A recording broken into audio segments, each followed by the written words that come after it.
Je m'appelle Émilie Diacono. J'ai pour fonction de tout faire parce que je travaille seule, que ce soit la fabrication, la commercialisation, la communication. Je voulais des savons le plus naturels possible, sans produits de synthèse, sans parfum, sans huile essentielle. Et puis ça court pas les rues.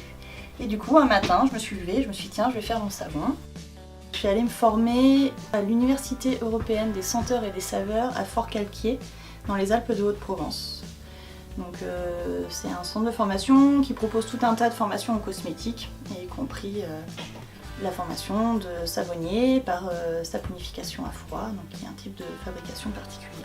En saponification à froid, on ne fait pas cuire la pâte à savon. La pâte à savon va mettre 4 à 6 semaines à sécher. Alors que quand on cuit la pâte à savon, elle est tout de suite prête à l'emploi une fois que ça refroidit, le savon est tout de suite prêt à être utilisé. Dans les deux cas, le processus va être le même, on prend de l'huile végétale, de la soude pour faire du savon solide, ou de la potasse pour faire du savon liquide, on mélange, on mixe et on obtient du savon.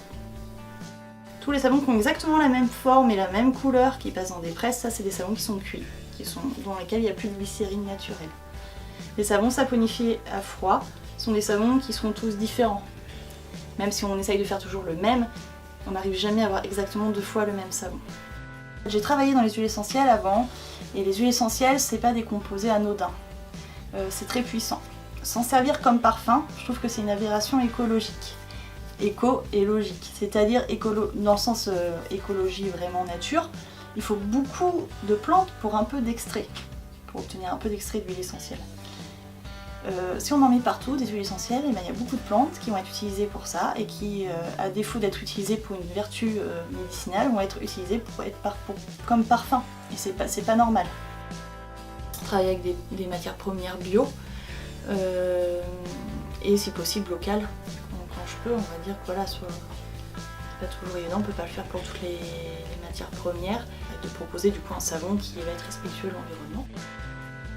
Un jour donc Mélanie m'a appelée pour savoir si elle pouvait revendre les savons et du coup si aussi c'était possible de travailler pas en savon individuel et en barre entière.